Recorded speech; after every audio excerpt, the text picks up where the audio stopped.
Ya, está bien. ¿Gané yo el plato? Bueno.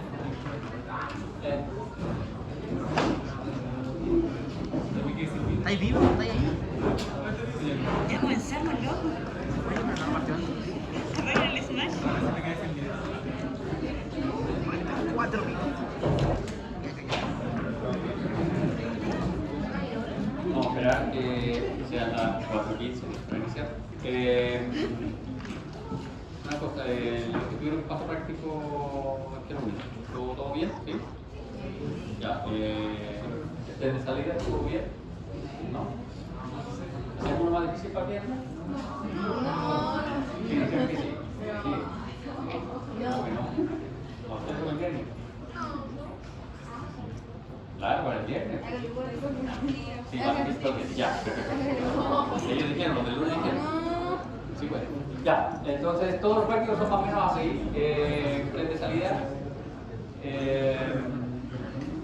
Y creo que eran 2 fotografías, donde había que reconocer una estructura y había que ver un par de rótulos que no es nada difícil, solo hay que prestar atención al paso práctico y la verdad trabajar un poquito, tampoco se exige tanto. ¿Qué otra consulta más? ¿Qué otra consulta más salida? ¿Algo más salida que amenazarlo? No, lo del delantal y la hora de llegada, por favor, sean puntuales, ¿ya? Y el delantal igual se exige. Y cuadernos, sí, salen ya un cuadernito para hacer dibujos o estos instrumentos electrónicos que permiten rayar encima, tomar una foto y rayan en el tablet. Los tablets ahora tienen lápiz y todo, entonces pueden rayar, poner los rótulos en su tablet. De hecho hay, esto es la propaganda de Macintosh, usted toma la foto en el celular y envía al tablet y el tablet tiene la foto. Ahora la tablet puede sacar directamente la foto. Yo me compré una croquera para esta cuestión. Bueno, eso, a ver, les explico una cosa que bueno que hizo esta aclaración. Los pasos prácticos son actividades, comillas, pseudo-independientes del teórico. ¿Ya? Por lo tanto, el profe encargado de paso práctico es amo y señor del paso práctico. Si lo reta, lo echa de la sala o los amenazan con ponerle un 1, no sacan nada con venir a llorar al profesor encargado del curso, porque el profesor encargado del curso va a decir: el profe del paso práctico es amo y señor del paso práctico, a menos que exista alguna otra tipo de acción de parte del profe encargado del paso práctico que los haya retado injustificadamente, lo cual es difícil, pero puede suceder. Solo ese tipo de acciones se puede reclamar. Pero sí, les exige llevar cuadernos, les exige llevar cuadernos. ¿Ya? La normativa, de hecho, la propuesta CINE todo dice cuadernito. En la primera clase dijimos que se recomendaba un cuadernito, pero la verdad que toda la gente, o no sé, el 60% de la gente tiene tablet y no le vamos a decir, no, saben que no lleven tablet que le regalaron cuando ingresó a la carrera, para felicitarlo por haber ingresado a la carrera con buen puntaje. No lo lleven porque tienen que usar cuadernos. No. Si hay instrumentos que están actualizados, en los cuales usted puede rotular, lo importante es que tenga el dibujo y rotule sobre el dibujo. Ahora, lo ideal es que se haga un dibujo. ¿Por qué razón? Porque uno cuando está dibujando aprende, conceptualiza mejor las cosas, y esa es la idea del dibujo. ¿Ya? Pero dado que mucha gente se queja, profe, yo soy malo al dibujo, profe, me echaron arte plástica, profe, me traumé con la arte plástica, etc. No, cuando yo era chico me comía las témperas, por eso me sacaron de arte plástica, etc. Todo ese tipo de excusas existen, entonces pueden usar el tablet, pero lo ideal para el aprendizaje óptimo es realizar dibujo. Ya. Bien, nosotros estábamos revisando, porque son las 4:15, el tejido conectivo, TC, tejido conectivo. Hemos dicho que todo tejido conectivo, independiente si es especializado, independiente si es tejido conectivo fetal, si es de adulto, etcétera, va a estar constituido por células y por matriz. ¿Ya? Las células, hay elementos que son propios del tejido conectivo y hay elementos que migran hacia el tejido conectivo, ya vamos a ver más adelante. Respecto a la matriz, habíamos iniciado revisando los componentes de la matriz y habíamos dicho que tenía fibras y sustancia amorfa, o matriz amorfa. Y estas fibras habíamos dicho que podrían ser colágenas, elásticas o reticulares. Habíamos revisado las colágenas y habíamos dicho que eran unas fibras muy abundantes que se clasificaban en 20 subtipos, y eso dependía de los monómeros que tuviesen, y como proteína era una proteína de triple hebra, y que dependiendo de los constituyentes de cada una de esas hebras podía formar colágenos distintos. Lo más relevante del colágeno era que era producida por una celulita que se llamaba fibroblasto. Pero no siempre el colágeno era producido por el fibroblasto, porque en el caso de los tejidos conectivos especiales era producida por el osteocito, el osteoblasto, el condrocito y el condroblasto. Lo otro que dijimos del colágeno era que íbamos a aprender solo 4 tipos especiales. Colágeno tipo 1, que era el más abundante, que era de fibras más gruesas y que estaba presente en el hueso. El colágeno de tipo 2, que lo sigue en abundancia, tiene fibras de grosor medio y que está presente en los cartílagos.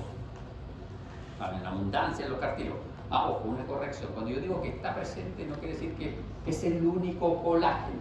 Es el colágeno más abundante. El 90% de los colágenos o el 80% de los colágenos en la matriz del cartílago es colágeno de tipo 2.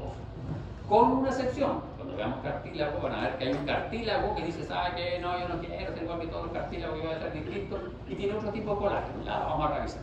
Pero se generaliza que el colágeno de tipo 2 es muy abundante en los cartílagos. Colágeno de tipo 3 o fibras reticulares. Están los tejidos conjuntivos laxos y están los tejidos conjuntivos de tipo reticular, que básicamente forman la matriz de muchos órganos linfáticos. La importancia de órganos linfáticos para ustedes, las tonsilas, las amígdalas. Eso es un tejido linfático, ya vamos a ver de qué tipo de tejido linfático es. Pero la tonsila palatina, la tonsila faríngea, tiene una matriz interna, el tejido linfático tiene una matriz interna de fibras reticulares. ¿Ya? Entre los linfocitos que están formando la matriz de ese órgano, hay muchas fibras reticulares. Y luego tenemos el colágeno de tipo 4, que es el que está presente en las membranas basales. Ese está secuestrado en las membranas basales, no sale de ahí. Habíamos dicho algunas diferencias. El colágeno de tipo 3 era más glicosilado que el colágeno 1 y colágeno 2, y el colágeno de tipo 4 era mucho más glicosilado. Bien, vamos a revisar entonces lo que sigue de nuestro tejido conjuntivo, y ahora vamos a iniciar con las fibras reticulares. Son delgadas y no forman haces como las fibras de colágeno, de ahí su nombre, reticulares, forman un reticulado, una red. ¿Ya? Si ustedes miren acá con cuidado, van a ver que aquí hay una especie de celditas, así se ven como las celditas de los panales de abeja. ¿Se ven celditas? Esas celditas corresponden a las fibras reticulares. Esto es tejido linfático, esto es ganglio linfático. Los que están aquí entre medio son linfocitos.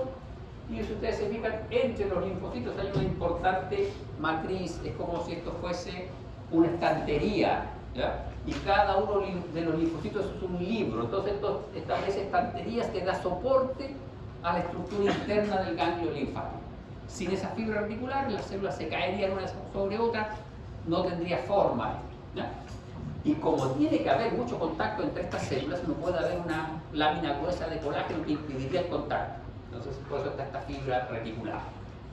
Solo se pueden diferenciar en preparaciones teñidas con sales de plata. ¿Por qué razón? Porque son colágeno en esencia, por lo tanto, si yo tiño con hematoxilina, eosina, no lo voy a poder diferenciar del colágeno 1, 2, 3, 5, 8, 16. Con plata sí las puedo diferenciar. Pero uno me puede decir, profe, ¿y aquí cómo diferencia que no es una membrana basal? Si existiese aquí una membrana basal, yo tendría que ver un lumen asociado a esa membrana basal. ¿Por qué? La membrana basal quiere decir que hay un epitelio. Si hay un epitelio, ese epitelio está recubriendo algo. Y los epitelios que podrían haber aquí en el interior de este órgano son vasos sanguíneos o vasos linfáticos. ¿Ya? Entonces yo debería ver un lumen. Luego, están compuestas principalmente por colágeno de tipo 3 y algo de colágeno de tipo 1. ¿Ven? No hay solo un tipo de colágeno. Está presente en el tejido linfoide, en la médula ósea, en la lámina reticular, alrededor de las células musculares lisas. En las células musculares lisas, fibras forman una suerte de matriz que está rodeando a cada una de las células musculares lisas. Bien, vamos a las fibras elásticas. Estas no son colágeno, esta es otra proteína. Esta proteína no tiene nada que ver. Son muy delgadas, su diámetro va de 0,2 a 1 micra, pero no siempre. ¿Por qué razón? Porque las arterias elásticas, en particular, las arterias elásticas forman membranas o láminas, y esas láminas son de 5 a 15 micras de espesor. Ahí dice diámetro, el libro dice diámetro, yo lo copié tal cual como dice el libro. Pero cuando uno habla de una lámina, Una lámina es una hoja de papel, eso es una lámina. Las láminas tienen espesor. Si fuese diámetro tendría que ser un círculo, un anillo, ¿no? Entonces eso es espesor. 15 micras de espesor.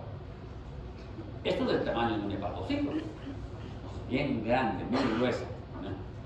Solo en estos vasos, solo en los vasos sanguíneos forman esas láminas, no en otro lado. Se tiñen selectivamente con orceína, ¿no?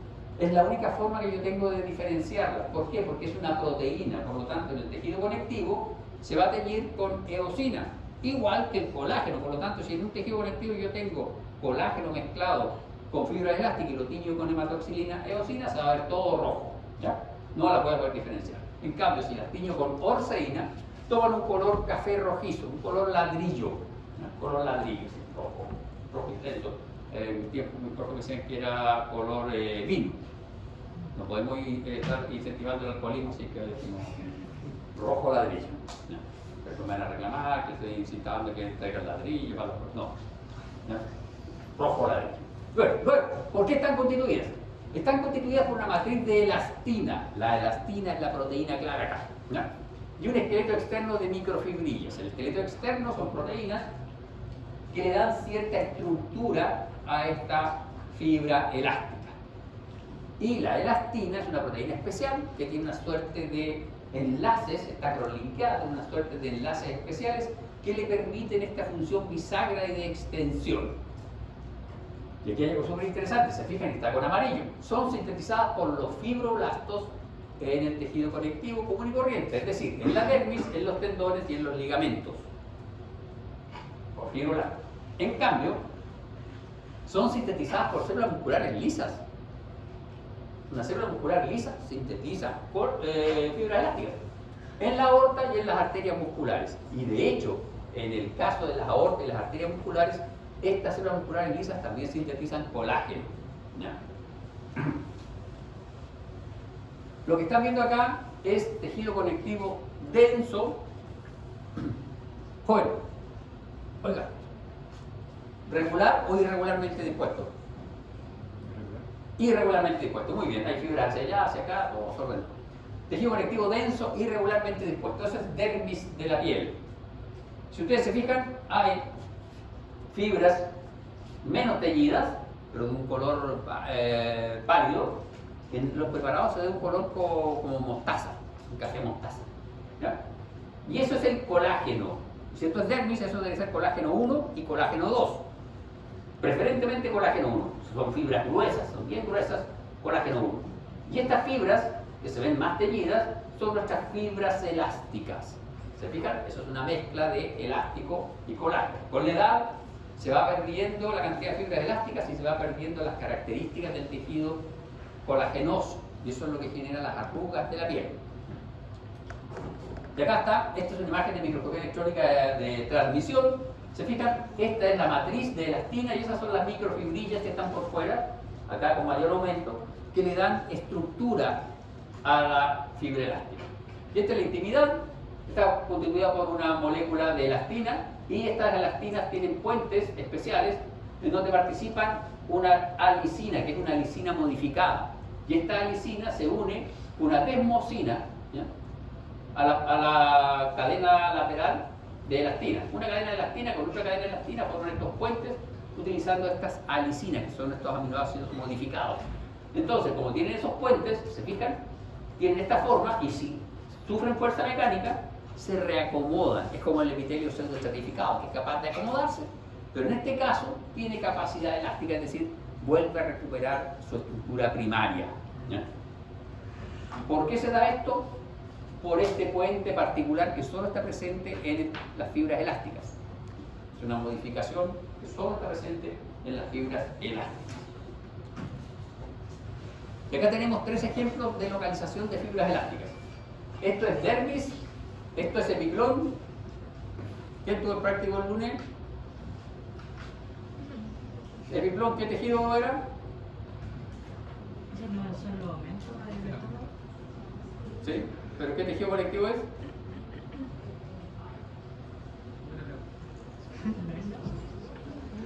Veamos. Bueno, si no tenemos por qué aprendernos las cuestiones de memoria. Veamos. Aquí esto es para localización de elástica, por lo tanto está teñido con orseína. Entonces, estas cosas rojas intensas son fibras elásticas. Eso de ahí, grueso, es colágeno, grueso. Veamos los núcleos de las células. Yo veo pocos. 1, 2, 3, 4, 5, 6, 7, 8, 9. Como pocos. Y harta fibra. Conjuntivo denso. Están las fibras para donde quieran. Irregularmente dispuestos. Núcleos de células. 1, 2, 3, 4, 5, 6, 7, 8, 9, 15, 100, 120. Muchas. Colágeno. Eso que está por ahí debajo, ahí que se ve rosadito, eso es colágeno. Y estas fibras delgaditas que van en todas direcciones son las fibras elásticas. Las fibras elásticas son más delgaditas, el colágeno es menos abundante. Hay más espacios de matriz amorfa entre los elementos celulares. Laxo, epiplón. Y aquí, vean, este es el lumen, y aquí hay un epitelio de revestimiento, que es el endotelio. Aquí estaba la sangre. ¿Se fijan? Eso. Cada uno de estos elementos es una lámina elástica y es como una hoja de papel en la pared del vaso sanguíneo.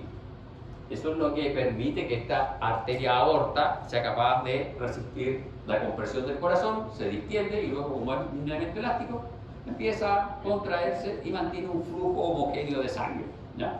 Si no, el pulso se dispararía mucho. Dime. Por ejemplo, en ese caso, las láminas de lo que está diciendo de la aorta, ¿como cuántas serían aproximadamente? Depende de su edad y depende si usted es hipertenso o no. Lo normal son 50, los hipertensos pueden tener 80. Usted es joven, por lo tanto lo normal es que tenga como 40. Laminilla. Láminas. Concéntricas, son láminas. Estas láminas son bien especiales porque es realmente una hoja de papel. No. Tienen perforaciones entre ellas para que puedan pasar los nutrientes, porque toda esta zona es avascular. Y aquí solo entre las láminas hay músculo liso. No hay nada más. Músculo liso y estas láminas. Y ese músculo liso produce el poco colágeno que hay aquí, las pocas fibras reticulares y las fibras elásticas. Aquí está la sangre, aquí hay vasos sanguíneos. Todo esto se nutre por difusión. ¿Ya? Eso lo hará en fisiología. Es muy relevante esas láminas elásticas. Si aumentan, producen hipertensión en la persona, etcétera, etcétera. Hay toda una patología asociada a eso. Bien, vamos a ver entonces nuestras sustancias amorfas. Ya revisamos nuestros 3 tipos de fibras. ¿Ya? Todos los espacios o hendiduras entre las fibras y las células están ocupadas por matriz amorfa.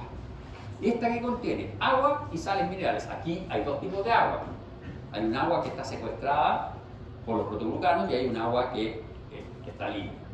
Tiene glucoproteínas adhesivas y otras proteínas y su principal componente son los proteoglucanos. Esos son súper importantes, los protoglucanos.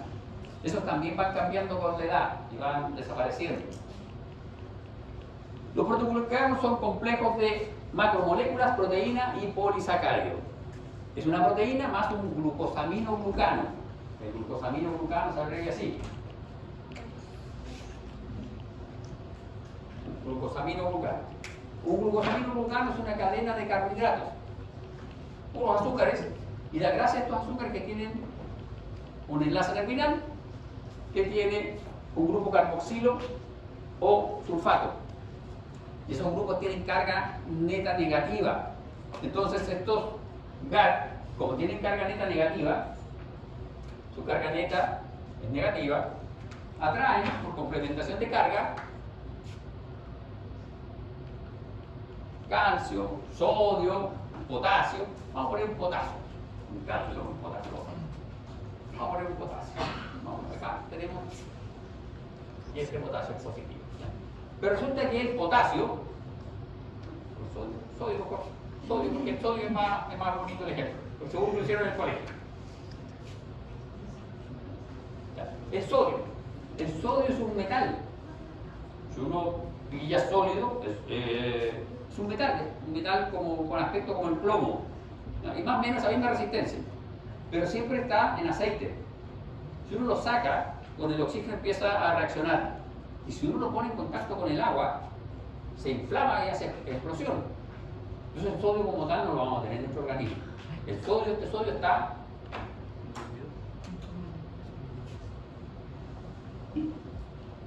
disuelto con un agua de sorbatación.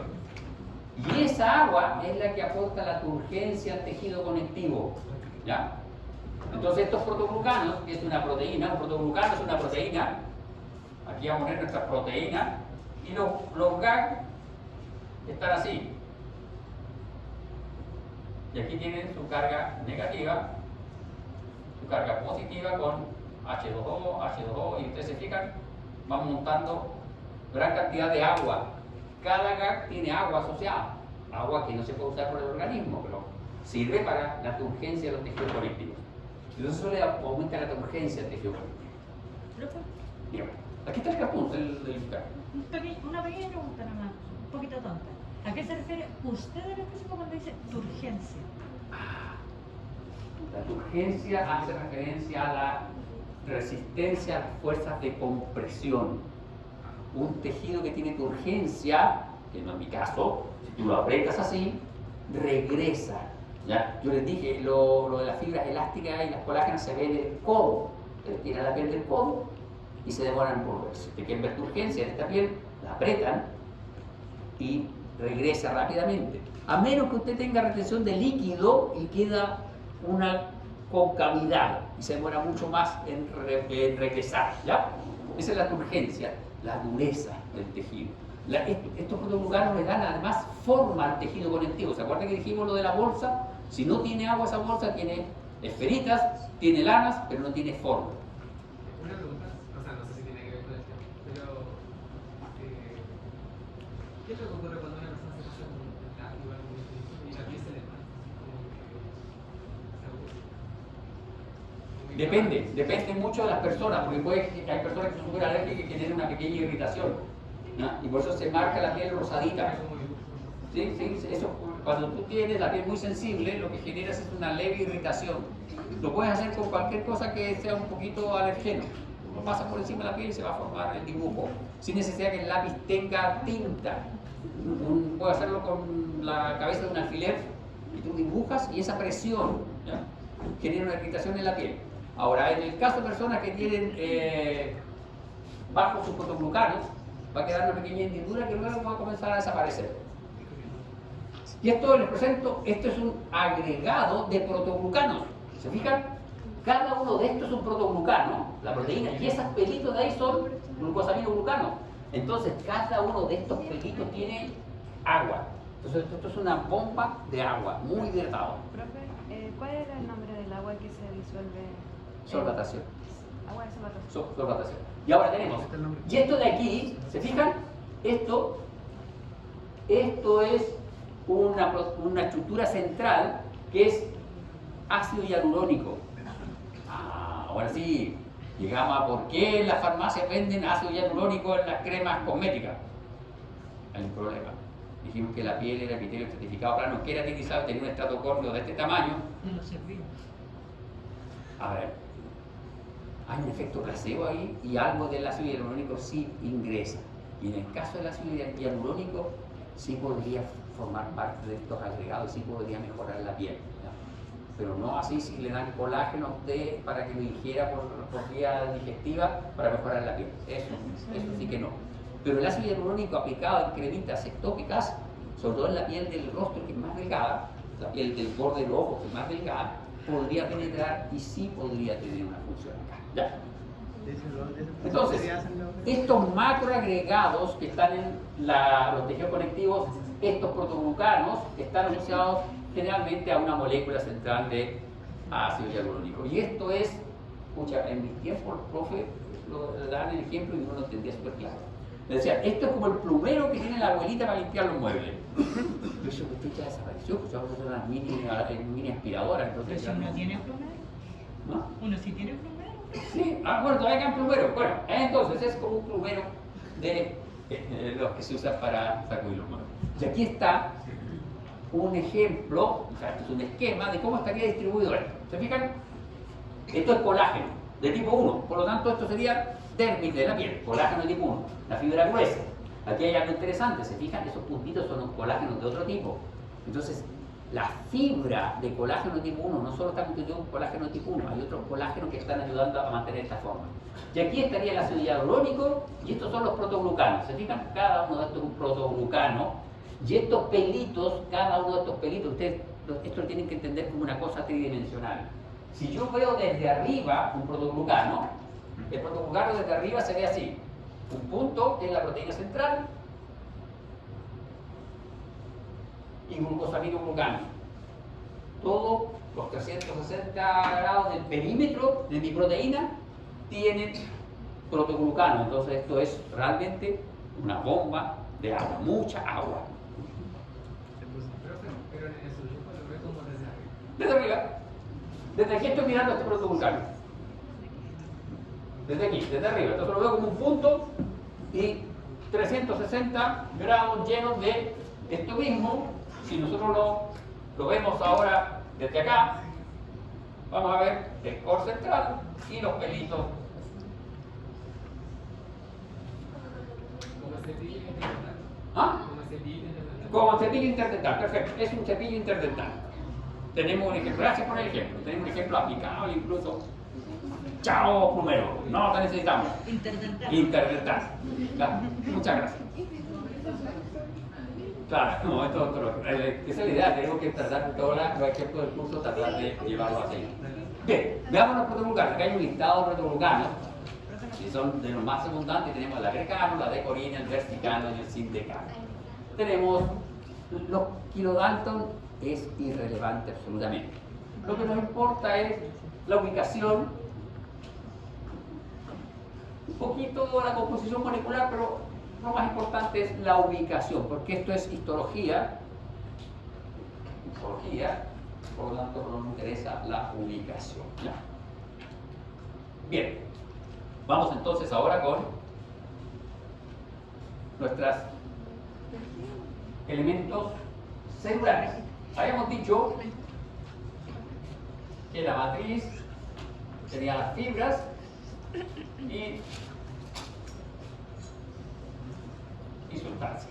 Y eso ya lo revisamos. Acá, en la sustancia intercelular, lo más importante son los protoglucanos con su carga neta negativa que atrae agua al final. Vamos a revisar las células.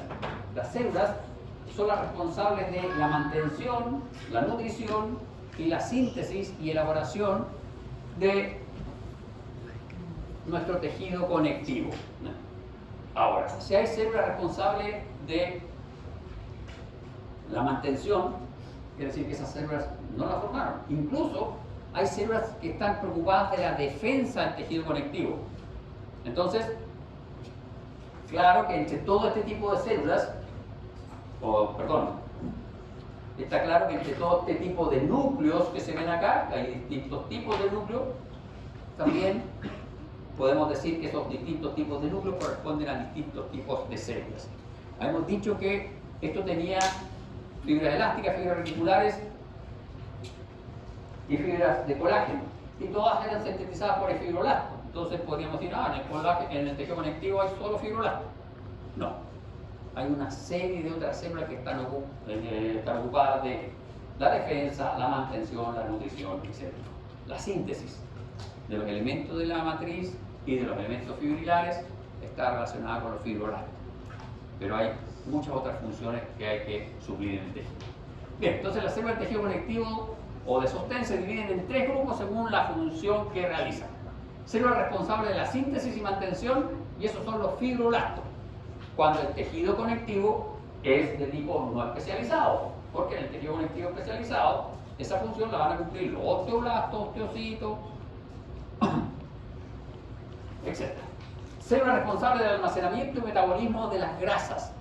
Esto solo está en el tejido conectivo adulto y en determinados tejidos conectivos, no en todos los tejidos conectivos. Los tejidos conectivos especializados no tienen eso. Y en este caso lo realiza una célula que se llama adipocito.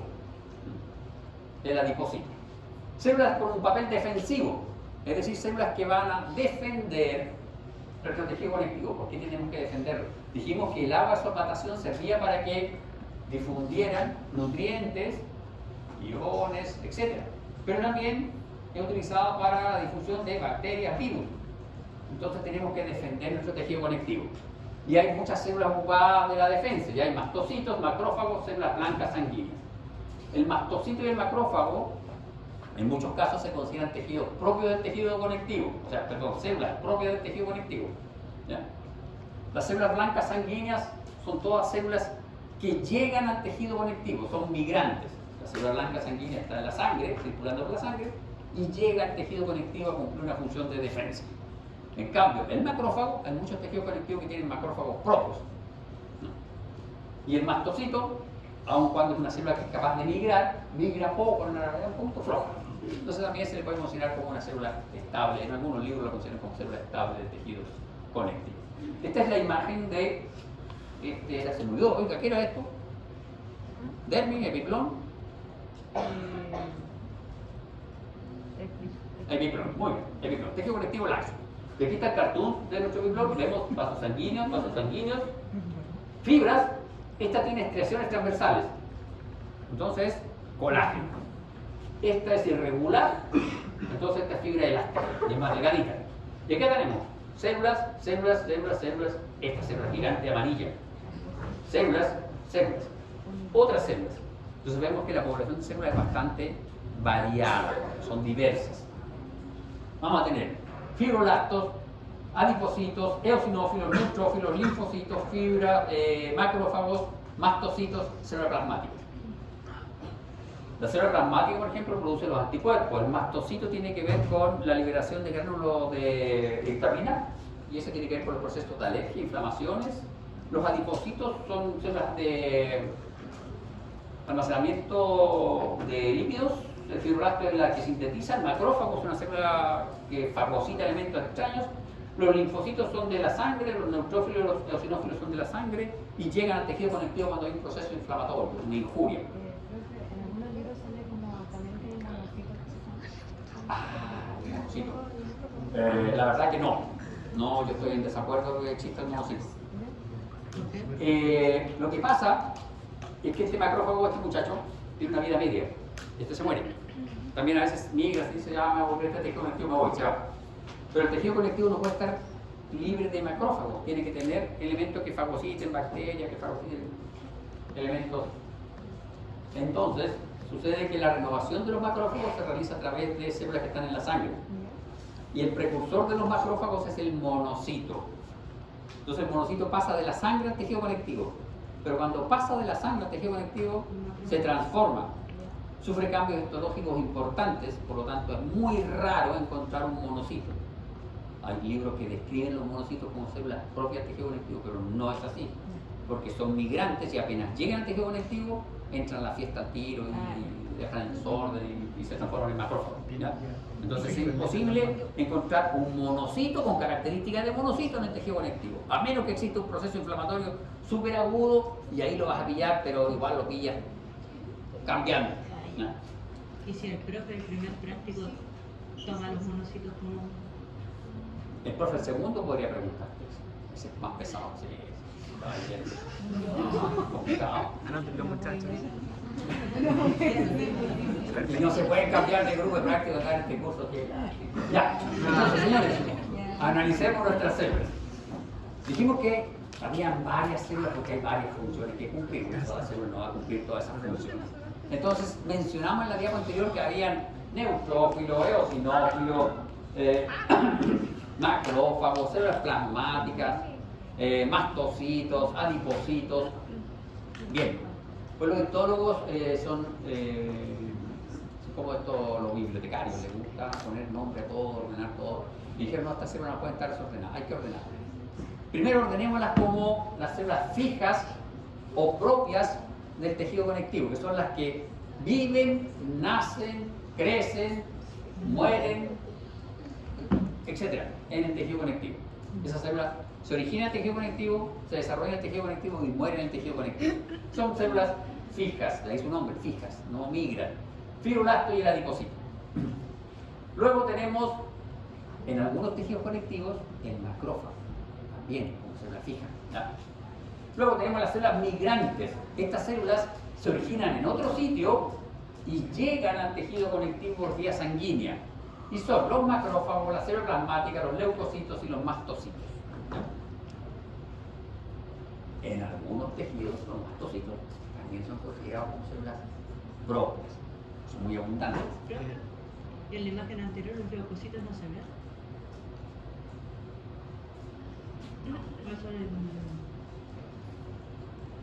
Esos son leucocitos. ¿Sí? Leucocitos son células blancas de la sangre. Aquí si quieren pueden poner, pongan un paréntesis y ponen eosinófilo, neutrófilo y linfocitos. Sí, los leucocitos se dividen en dos grupos, granulocitos y agranulocitos.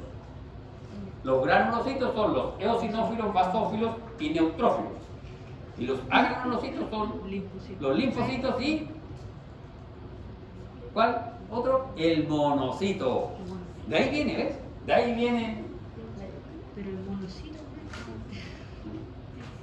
No, aquí está el macrófago. ¿Lo puede repetir? Pues lo vamos a poner en sangre, pero bueno, vale.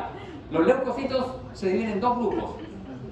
Los granulocitos, que son el eosinófilo, el neutrófilo y el basófilo, y los agranulocitos, que son los linfocitos y los monocitos.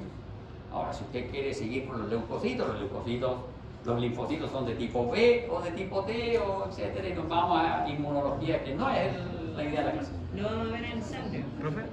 En sangre vamos a ver muy poquito eso porque eso se ve en inmunología, los subtipos de linfocitos, hay todos estos tipos de linfocitos. ¿Hay alguna migrante que se origine en el tejido pero que después se vaya para otra parte? Que dijo que todas se originaban en otra parte y que llegaban al tejido. Sí, no. No hay ninguna que se origine y que se vaya. No. Ay. No.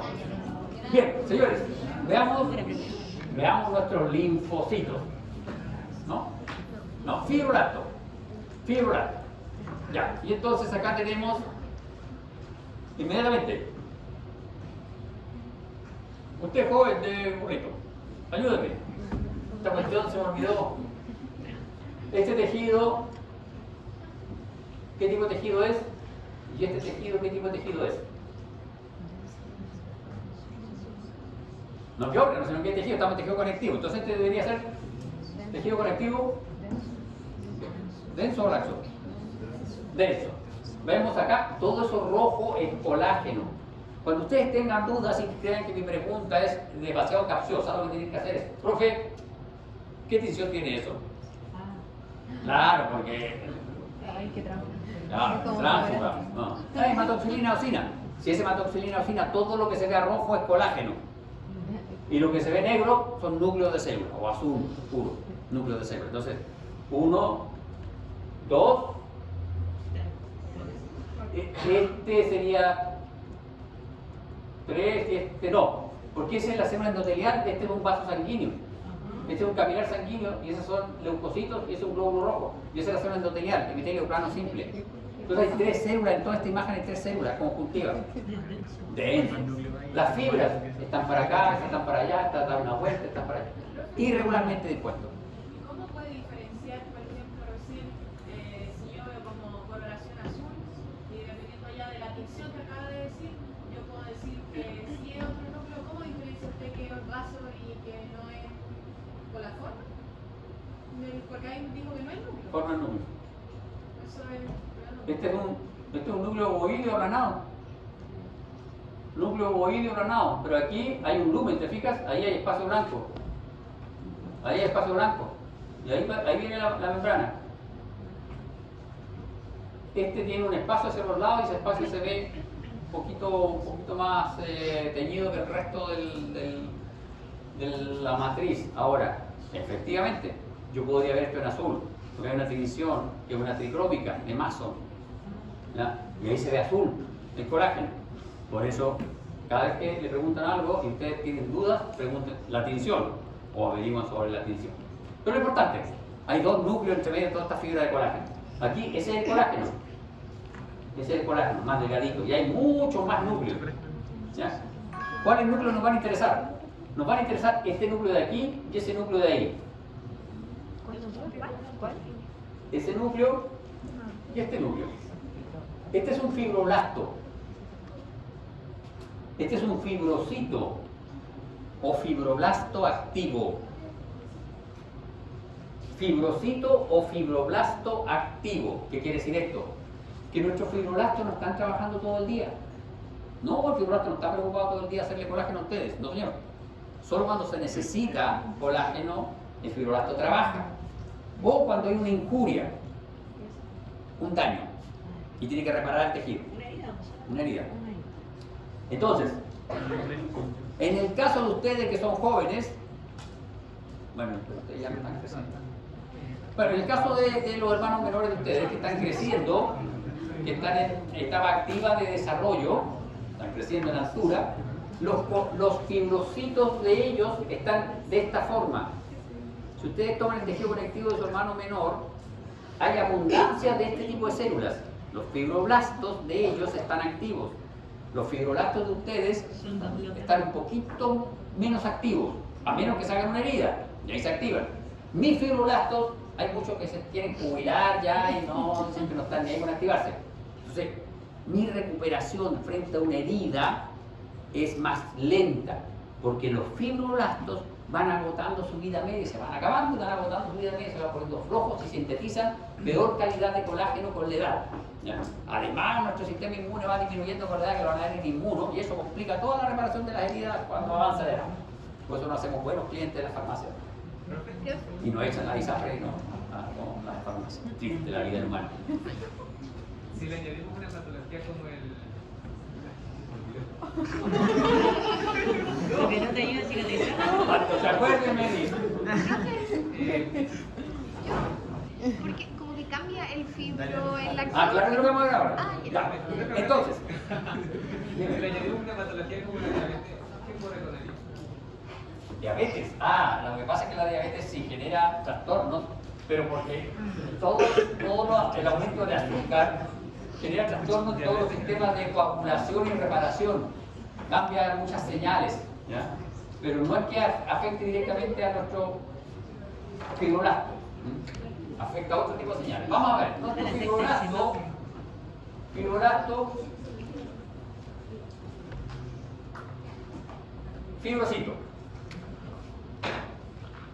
El fibroblasto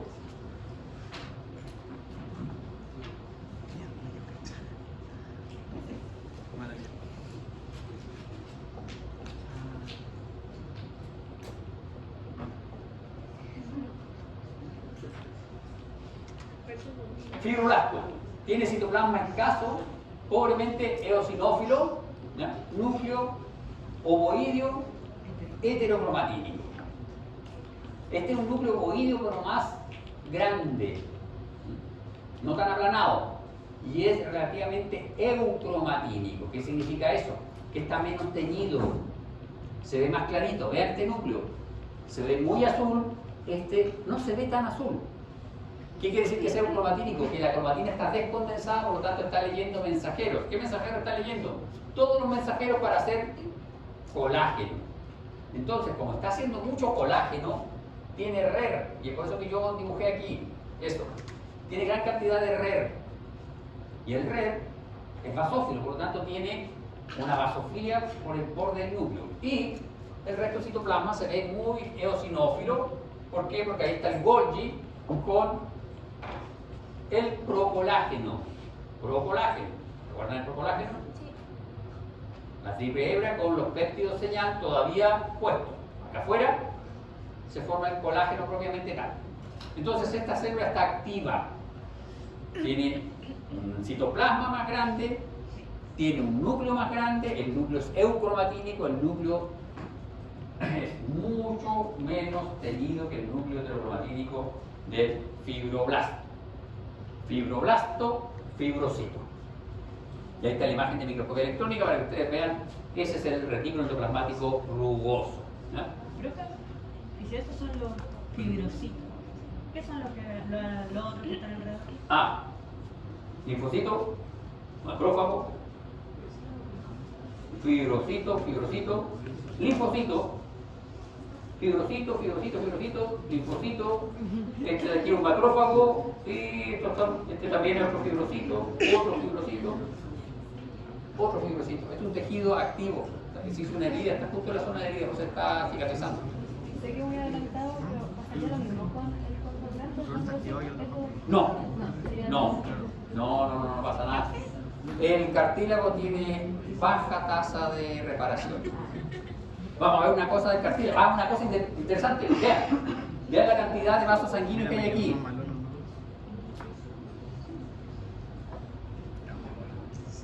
Aquí hay 1, 2, 3 vasos sanguíneos. Aumenta la cantidad de vasos sanguíneos.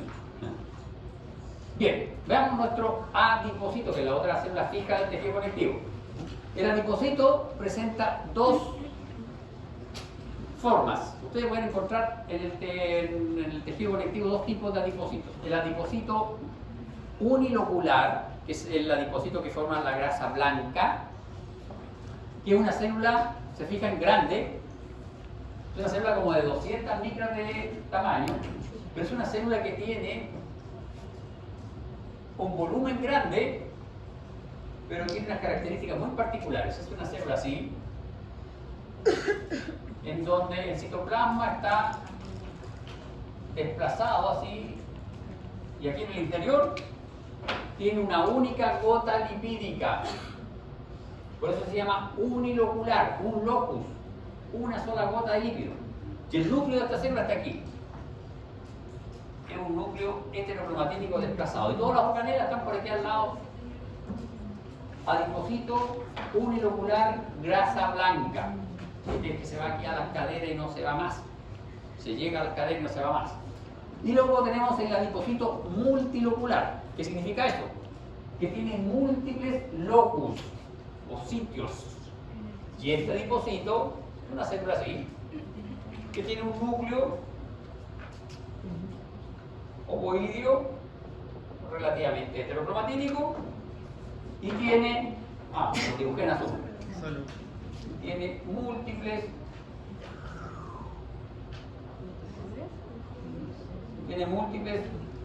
gotitas de lípido. Es más pequeño eso. Multilocular, unilocular. 15 a 20 micras, 100 a 200 micras. Aquí hay un problemita. Este libro, que este es el Keisenbaum, ¿sí? Keisenbaum, dice que el tejido adiposo unilocular es menos vascularizado que el multilocular. No es verdad. El Ross dice que son igual de vascularizados. Y la verdad que uno tiende a pensar que son igual de vascularizados porque el tejido adiposo unilocular tiene un problema. Cuando uno tiene demasiado tejido adiposo unilocular, tiene problemas, como usted mencionaba, diabetes, tiene problemas de cicatrización, tiene problemas hormonales, porque este tejido adiposo tiende a absorber muchas hormonas y genera desorden metabólico. Y para que haga todo eso tiene que estar vascularizado. Entonces, si bien es cierto, acá en esta diapo dice que este sería menos vascularizado, la verdad que son similar en cuanto a la cantidad de vasos sanguíneos que tiene. ¿Cuál es la gran diferencia? Este tejido adiposo multilocular solo está presente en la etapa fetal, en el caso de los humanos, y en la etapa adulta solo he encontrado unas pequeñas porciones en la garganta, acá más o menos donde está la manzana de Adán. En esa zona, a ambos lados, hay unos acúmulos de tejido adiposo multilocular. En el resto de nuestro cuerpo no hay. Y eso independiente si ustedes son jóvenes o viejos. No hay más. A menos que usted viva en Alaska. Usted vive en Alaska, ahí puede que tenga un poco más de tejido adiposo multilocular. Al frío. Para el frío. ¿Por qué? Porque este tejido adiposo es el tejido adiposo que tienen los animales que hacen hibernación. Los osos polares, los osos grises, todos esos animales que duermen durante el invierno acumulan de este tejido, por eso es que el oso se acuesta a dormir así de gordito y se despierta el verano demasiado flaquito. Estupendo. Nosotros tenemos el blanco. ¿No podría tener esos fetos? ¿Ah? Los fetos tienen este tejido adiposo. Lo recién así, pero lo van perdiendo rápidamente. Esos son los que aparecen en Bien, y aquí está el tejido adiposo. El tejido adiposo, cuando ustedes vean fisiología, van a ver que en algunos textos lo consideran un tejido, comillas, endocrino. Vean la cantidad de factores que produce mi tejido adiposo. Estos son factores, algunos son factores de crecimiento. O sea, el tejido adiposo es capaz de inducir crecimiento de, por ejemplo, células musculares lisas. Y esto es bueno, es malo, porque el tejido adiposo, este tejido adiposo blanco está en la pared de las arterias. Y cuando se daña por una injuria, activa el tejido muscular liso de la arteria y eso hace que la arteria empiece a disminuir su calibre y tenemos un ateroma. Entonces este tejido es un tejido conectivo que tiene, comillas, una función casi endocrina, regula muchas cosas y sobreregula y desregula un montón de otras cosas. Y esos son los problemas cuando uno tiene exceso de tejido adiposo. Aquí hay una cosa bien interesante que en los humanos no se da, pero sí se da en el oso polar. ¿Se fijan? Tenemos una célula madre que en este caso el tejido adiposo unilocular es perivascular. En el caso del tejido adiposo multilocular es una célula miogénica esquelética, es una célula que en otra condición podría derivar a célula muscular esquelética. ¿Se fijan? Hay un par de factores de transcripción que se activan y la célula comienza su desarrollo y se transforma en adipocito pardo, grasa parda o grasa gris o multilocular. Activa estos genes, en esto el PPAR es el más importante y se diferencia nuestra célula adiposa a adipocito unilocular o grasa blanca. Pero aquí hay una transdiferenciación, dependiendo de las condiciones, las características, condiciones parciales de oxígeno y del frío, estas celulitas podrían hacer transdiferenciación, es decir, esta transdiferenciarse a adipocito multilocular. ¿Qué pasa en las personas que viven en Alaska? ¿Qué pasa en los osos, en los animales que hacen hibernación? En nosotros, lamentablemente, esta transdiferenciación está media perdida. Y acá está, esta es la última diapo de la clase de hoy. Se fijan, hay un listado que estaba así nomás libre en la diapo. Yo le puse en rojito esto porque son factores que produce nuestro tejido adiposo. Nuestro tejido adiposo es capaz de regular la secreción del estómago y es capaz de regular a través de controlar el hipotálamo la ingesta de alimentos. Es por eso que cuando uno tiene obesidad mórbida tiene descontrol de la ingesta de alimentos, porque los adipocitos son capaces de alterar el control de saciedad a nivel hipotalámico.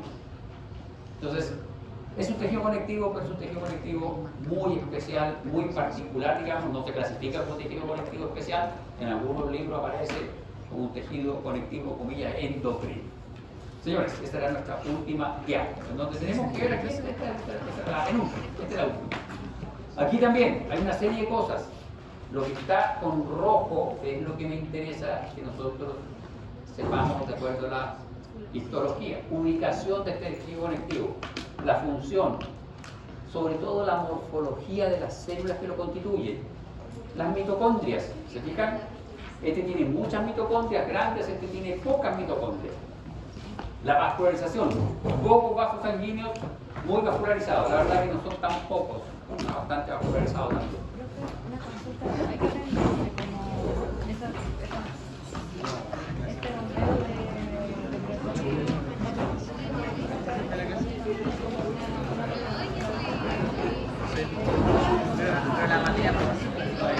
No, eso no nos interesa.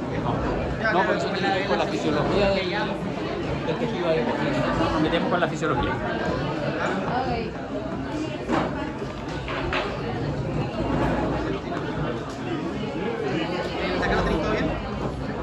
Nos vemos, profe. Nos vemos mañana, ¿no? Sí, mañana. Nos vemos el viernes.